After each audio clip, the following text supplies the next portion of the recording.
안녕하세요, 여러분. 오늘의 천자문 사자는 제88화 유자비아입니다. 같을 유, 아들 자, 견줄 비, 아이 아가 되겠습니다. 이 자는 오히려 유자죠. 근데 같다는 의미도 있습니다. 그래서 유자라고 하면은 이 아들과 같다고 하니 바로 이 형제 자매의 아이들, 조카들을 말합니다. 그래서 이 사자를 직역하면은 이 조카들은 내 아이와 나란히 한다가 되겠습니다. 이는 형제 자매의 아이들을 친자식과 마찬가지로 사랑하고 보살핀다는 말이 되겠습니다. 조카를 유자라고 하니 그러면 백부와 숙부와 같은 삼촌들은 유부라고 표현할 수가 있겠습니다. 예기 당군편에 이런 구절이 있습니다. 상복, 이 상복을 입음에 형제지자 유자야. 형제의 아이들을 이 아들과 같이 한 것은 개인이 건지야 모두 끌어당겨 가까이 하기 위함이다. 수숙지 무복냐. 이 수숙에게 상복이 없는 것은 이 수숙이라는 것은 형제의 아내 또는 이 남편의 형제를 말하니 혈족이 아닌 혼인으로 이어진 사람들을 말합니다. 이 개취 원지야 모두 밀어내 멀리하고자 합니다. 고 자매지 박냐. 이 고모 자매의 이 상복을 박하게 한 것은 이 고모 자매라는 것은 이 혈족이지만은 출가해서 다른 집 사람이 된 사람들을 말하죠. 개 유수 아이 후지자야 모두 나를 받아 이 정성스럽게 이 보살핀 자들이다.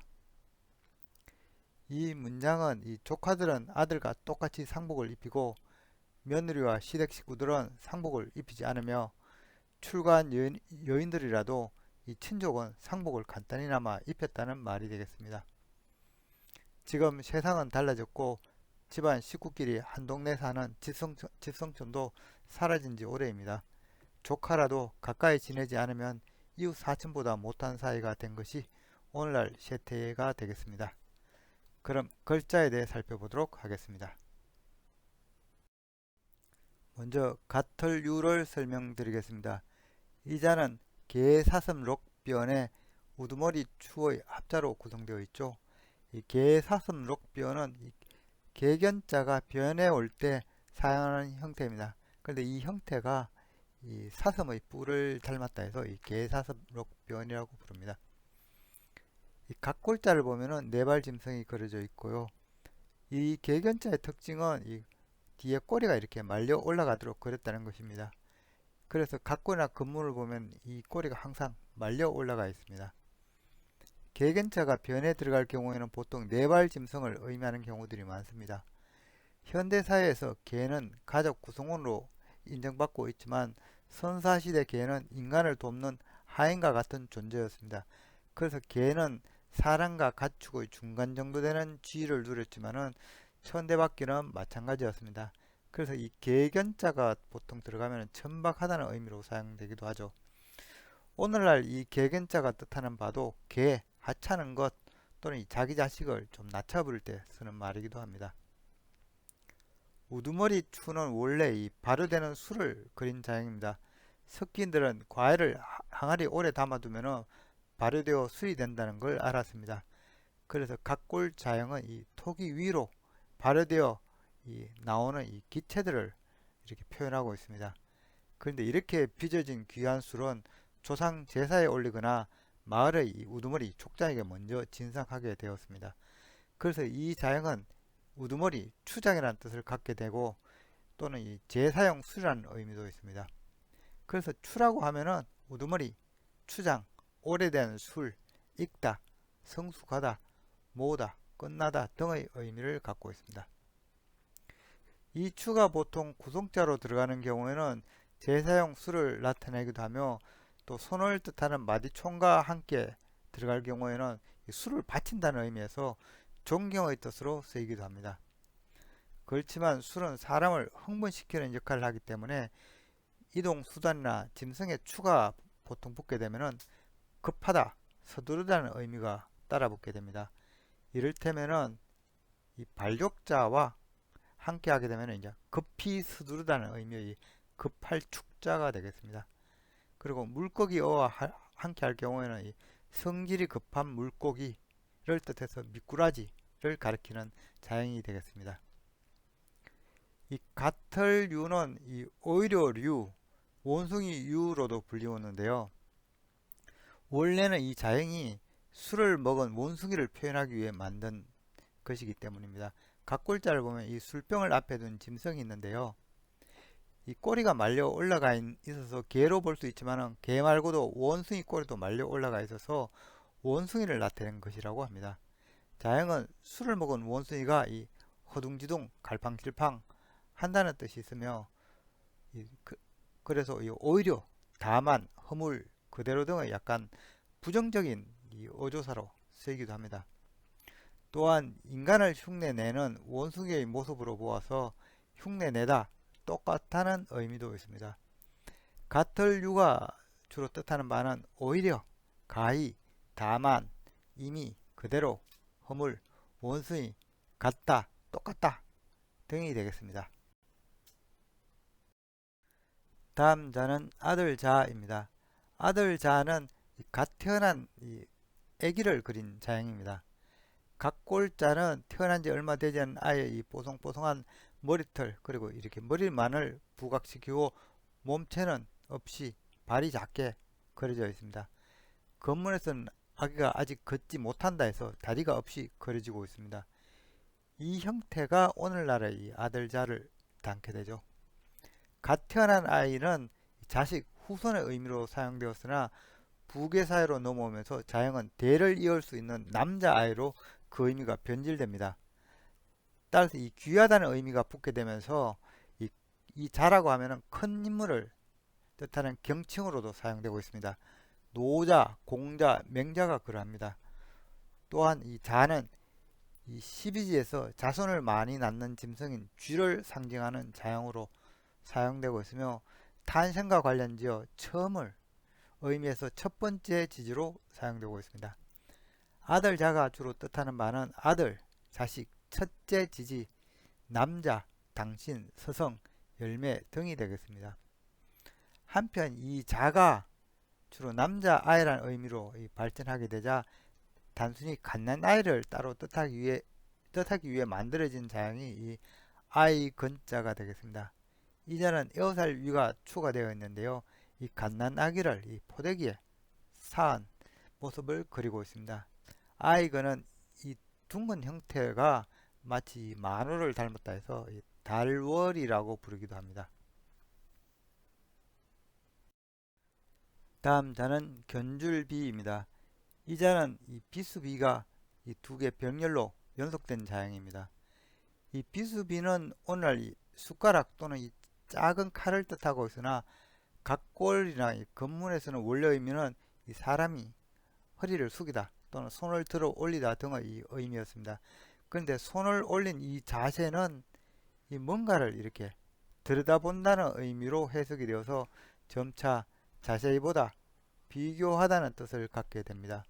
그리고 비교하다는 의미 때문에 이 두 개의 비수비로 이루어진 이 견질비가 따로 분화하게 됩니다. 이 비수비는 건문에서는 이 형태 때문에 손잡이가 있는 이 숟가락 혹은 작은 칼이라는 뜻으로 발전하게 되는데요. 이 비수비의 형태는 사람인가 많이 닮아 있기 때문에 소전에서는 이 사람은 이 좌측을 바라보는 형태로 표시되었으며 비수비는 우측을 바라보는 형태로 자형을 달리 표현하게 됩니다. 견줄비는 이 비수비에서 뭔가 들여다보다는 의미에서 파생된 자형이죠. 이런 비교의 의미로 발전했기 때문에 두 사람이 서 있는 형태로 그려졌습니다. 즉 서로 비교하다 또는 서로 친교하다는 의미로 발전한 것입니다. 그래서 이 견줄비는 그 의미가 견주다, 고르다, 조사하다, 본뜨다, 모방하다, 나란히 하다, 같다, 대등하다 등의 뜻을 갖고 있습니다. 이 견줄비는 원래 자형은 이 바라보는 방향의 좌우 구분이 없었으나 건문에서부터는 이 우측을 바라보는 방향으로 이 통일이 됩니다. 이는 두 사람이 나란히 걷고 있는 것을 나타낸 이 쫓을 종자와 서로 구분하기 위해서입니다. 쫓을 종은 한 사람이 가고 또 한 사람이 그 뒤를 따르는 것을 그린 자형입니다. 그래서 쫓을 종은 이 좌측을 바라보고 견줄비는 우측을 바라보도록 정리한 것입니다. 그리고 이 쫓을 종의 경우에는 그럼에도 불구하고 구분이 잘 안된다고 해서 뚜렷하게 이 두 자형을 구분하기 위해서 이 거리행과 발짓자를 추가한 이 쫓을종을 따로 만들어내게 되었습니다. 그래서 이 쫓을종이 오늘날 가장 많이 쓰이고 있습니다. 오늘의 마지막 자는 아가 되겠습니다. 이 자는 절구구와 어진 사람 인의 합자로 표기되어 있습니다만 이 절구구와는 사실은 큰 상관은 없습니다. 이 절구구의 각골자는 오목하게 패인 용기를 그린 것이며 안에 홈을 나타내는 빗금들이 이렇게 그려져 있습니다. 이 빗금들은 마찰력을 높여서 나달 껍질을 쉽게 벗기기 위해 내부에 판 홈을 나타낸 것입니다. 초기 원시 절구는 단단한 집안에 판 구멍 형태였다가 나중에는 통나무 바위에 홈을 파서 만들었다고 합니다. 어진 사람이는 서 있는 사람의 하반신을 나타내는 자형입니다. 각골자부터 있었지만 대부분 다른 자형의 구성자로 사용되었습니다. 예로서 이 어떤 빛광, 형형, 이 면할 면자처럼 사람을 나타내는 자형의 이 아랫부분은 모두 어진 사람인 형태입니다. 그러나 이 어진 사람인이 단독 자형으로 나타나게 된 것은 해세에 이르러 이 아의 간자체로 사용하게 되면서부터라고 합니다. 아의 이 각골자는 이 갓 태어난 아이의 정수리 뼈판이 아직 닫히지 않은 것을 이렇게 표현한 자형입니다. 건문 자형은 이 각골 자형과 비슷하나 좀 벌어진 모습이 좀 틀린데요. 이는 아이의 전리를 표현한 것이라는 이 주장도 있습니다. 아이의 이 정수리 뼈판이 닫히지 않는 이유는 아이가 이 산모의 산도를 빠져나오기 쉽게 하기 위해서이며 태어난 직후 이 뇌의 부피 성장을 위해 열려있는 것이라고 합니다. 보통 돌이 지나면서 이 대천문이라고 불리는 이 정수리판은 닫히기 시작하며 만 2년이면 완전히 닫히게 됩니다. 그래서 이 정수리씨는 이 아이의 머리판이 만나는 대천문을 표시한 자형이기도 합니다. 아가 뜻하는 바는 이 젖먹이, 어린 사람 등이 되겠습니다. 이상으로 오늘의 천자문사자 유자비아, 즉 이 조카들을 친자식처럼 대한다는 사자성어를 마치도록 하겠습니다. 이 노노 선진편에서 공자께서 이 유자라는 말을 처음 사용하고 있는데요. 이 자왈, 이 공자 가로대, 회야 시여 유부야, 아내는 나를 이 아버지같이 보았는데 여 부독시 유자야, 이 나는 이 자식같이 대하지 못하였다. 비하야 부이삼자야, 이 내 뜻이 아니라 이 무릇 너희들 탓이다. 여기서 이 이삼자라고 하면 너희들이라는 의미입니다. 이 아내가 죽자 공자가 형편에 맞게 검소하게 장사 지낼 것을 부탁했지만 제자들은 이 공자의 뜻을 무시하고 아내의 장례식을 후하게 지내게 됩니다. 공자는 그의 아들 공리 때와 같이 아내를 검소하게 장사 지내고 싶어 했지만 그러지 못했기에 제자들을 꾸짖으며 한 말이 되겠습니다. 지금까지 시청해 주셔서 감사합니다.